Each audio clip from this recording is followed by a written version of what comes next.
রমজান সামনে, এবারের রমজানে টার্গেট নাও 30 দিনের রোজার মাধ্যমে দিল থেকে আল্লাহর কাছে এইভাবে 30টা দিন হাতে গুনে তুমি আল্লাহর সাথে ওয়াদাবদ্ধ হও যে আল্লাহ 30 দিন আমি রোজা রাখবো, এবং যৌন চাহিদা, লজ্জাস্থানের চাহিদা, অশ্লীলতা, বেহায়াপনা, নর্তকী, নাচ গান, উলঙ্গ ছবি দেখা,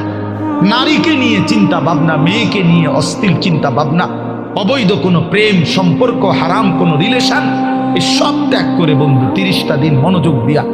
রোজা রাখো, তারাবি পড়ো, ইফতার করো, সাহারি করো, তাসবিহ পড়ো, তেলাওয়াত করো, কোনো আলেমে দ্বীনের সাথে উঠা বসা করো, ইমাম সাহেবের সাথে সম্পর্ক করো। ইনশাআল্লাহ দেখবা